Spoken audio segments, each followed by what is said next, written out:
Hi, my name is Caleb Norris. I'm the founder at Norris Design Productions. In Norris Design Productions, we're starting a new video series called Building Today. Building Today is going to show you what it's like to design, build, and live in a home. We want to show what that process is really like.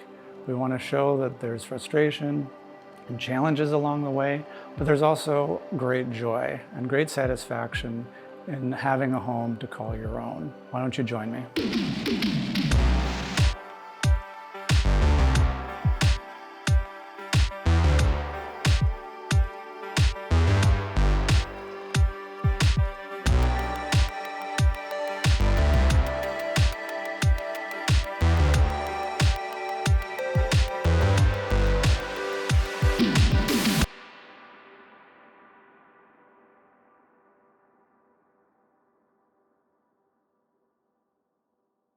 So today we're going to meet with a client and do the initial meeting, which will just be a hand sketch. We'll get kind of their list of parameters that they want.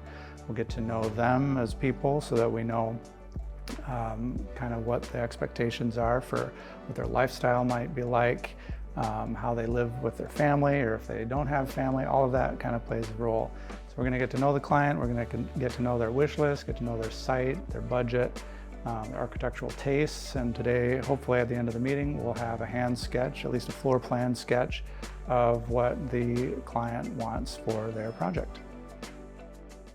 The design process is pretty straightforward. For new residents, we're going to do a set of preliminary designs based on some hand sketches that we'll do at an initial meeting. Preliminary designs look like this. It's a pretty basic floor plan with furniture, room sizes, just to get a client a sense of scale and place. This comes out of the initial sketches that I'll do with the client to make sure we're heading the right direction before we put a lot of effort into these. But these are all generated off of initial sketch. The floor plans in this house were a 3-story house with daylight in the lower level, so just a partially finished lower level, and then a large upper level with all the bedrooms and a bonus room over the garage. So all of this is based again on what the client wanted for an architectural style, and the parameters of their site dictated, being on the lake, that it was quite narrow, and we will generate everything based on all of those parameters. We'll also geolocate the house so we can see what the sunshine looks like at different times of the day. And this is a first pass. We didn't really know what the client wanted for colors yet. We knew they wanted more of a New England style home, beach house, being on the lake. So we did this as kind of a first pass. And this is a typical preliminary design. Again, we'll do some interiors just to see how the sun will come in and affect this space. All very basic black and white massing. So after the client approves the preliminary designs, and sometimes we'll do a couple iterations of that just to make sure everything's just right, work on the colors, work on some of the interior finishes, then we'll go into the pricing drawings. This is on the way to permit drawings, but we'll stop about halfway through so the builder has an opportunity to price it out and see what the house is actually going to cost to make sure we're as close to budget as possible. It gives the client an opportunity to go back to the design after they get a price and make tweaks if they need to before we're totally done with a set of drawings. Again, with economies constantly changing, you do your best at the beginning to design to a person's budget, but if you design to a person's wish list, often it exceeds the budget. So we want to give the client an opportunity to look at the price along with the plan and just see, are we on budget? Do we need to cut back? Do we want to add? All of that goes into these pricing drawings to make that a reality. And this is the same house, and it is just a little more detailed, but not fully finalized for permits yet. So another important part of pricing is the interior finishes. So we always put in interior finishes.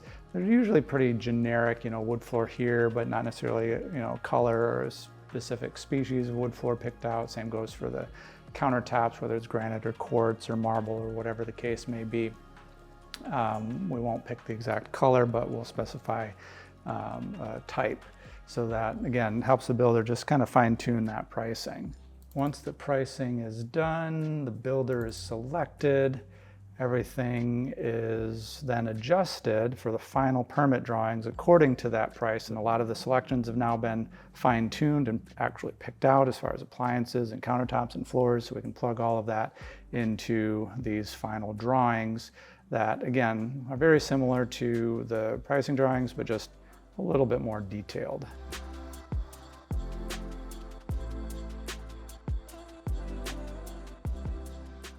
You guys are doing carriage house on the property? Yes. Okay. We're hoping to get a 2.5 to 3 car garage. Is there a house there now? Yes, we have Okay. a garage there now. You added on to this or just kind of retrofit? We added on to it.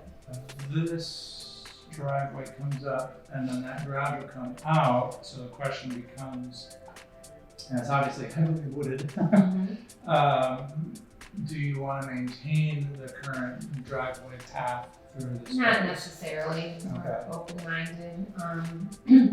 I think we would like to, obviously the garage is going to be bigger, but I think we'd like to bring it closer to the house and just get it as close to the left as legally possible. In extreme situations, it's 15 for residential property. Okay. So you've got about 75 feet in width. Let's say we take away 15 just to be safe. So now we're down to 60 feet in width, and with a 2-car garage, let's say we take 30, we still have about then 30 feet to the opposite property line. And that's enough room to easily, turn a 90-degree turn into the garage from the driveway. Okay. Yeah, I'm assuming the garage doors would face east here.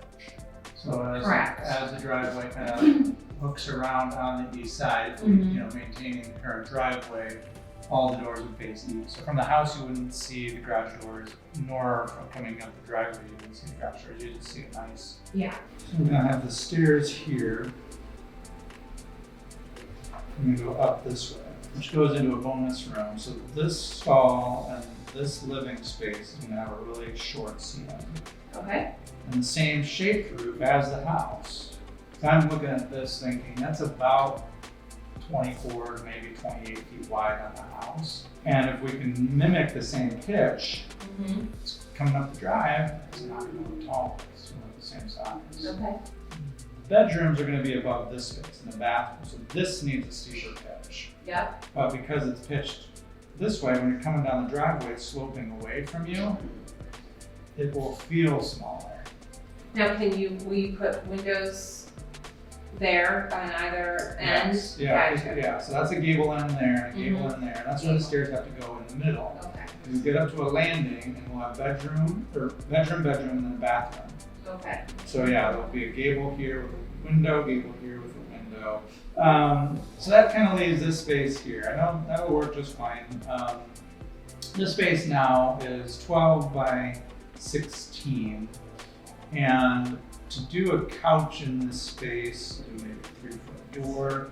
This one's open like that, and then I can get, that's 10 feet. I can get a 7 or 6-foot sofa here. Maybe a love seat here, and then a TV maybe over on that wall. I like it to be cozy, but I don't want it to be, really too small. I think it would be nice, even if this did get a little bigger, to maybe put like a little cafe table and chairs in there. And I would like a decent sized landing upstairs, so people can just kind of move around. Yeah, I think you want to do a full set of living furniture and a little dinette type table area. We're gonna pull this end of the house, or this end of the garage closer to the house, or I can pull this wall that way. But yeah, we would just kind of stretch it out this way. Okay, yeah. That accomplishes that purpose really quickly. While we're doing it, I could push this out for a little workshop space with another little shed roof on it. So again, this would come up to another little gable here, which again is what the south side of your house looks like. Mm-hmm. And then we'll get the refrigerator, sink, dishwasher. You could do a little 2-burner oven there, or microwave on the countertop above the dishwasher. I'm gonna bump the whole stair system back just a foot. So it's gonna be able to work upstairs right here. Round table there. Full-size queen over here. And a swivel chair there, and a swivel chair there.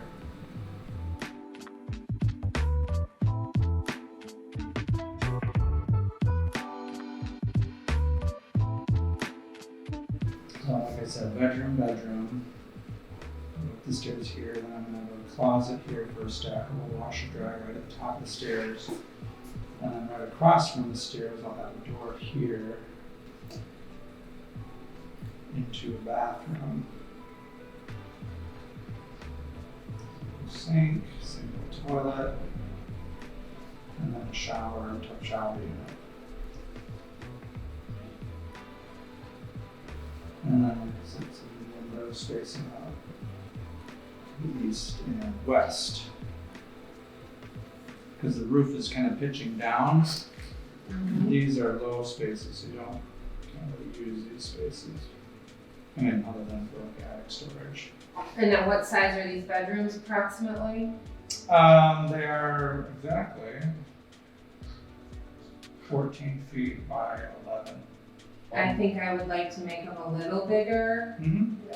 and maybe even try to make the bathroom bigger. It doesn't need to be, grand or whatever, but maybe just a little more counter space Mm-hmm. in the sink, like 1.5, just still one sink, but maybe a little extra with some drawers or something for storage.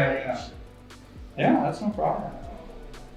There's a chance we would want dormers.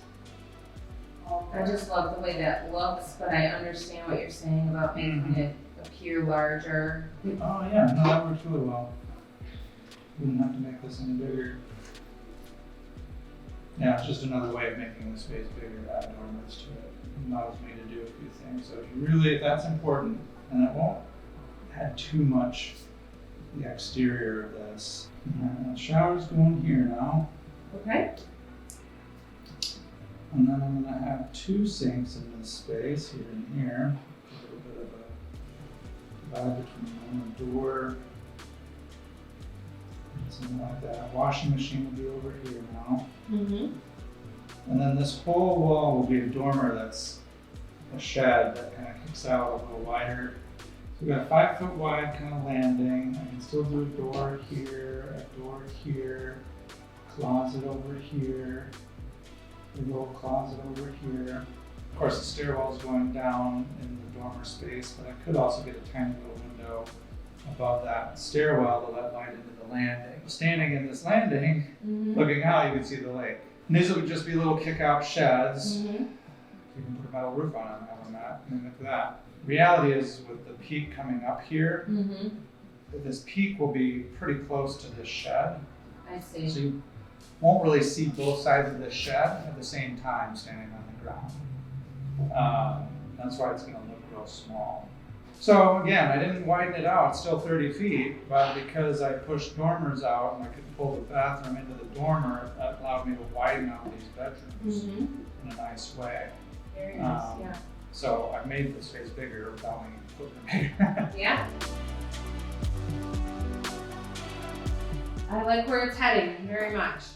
So that was an initial meeting. We got a hand sketch. We have a good idea what the roof's going to do, but the rest of it will wait for preliminary designs. We have to send a contract to the client, make sure that's all good with them too. We were able to get their wish list, and I think they're pretty happy with how the floor plans turned out, at least in sketch form. We'll see where it goes from here. Tune in next time.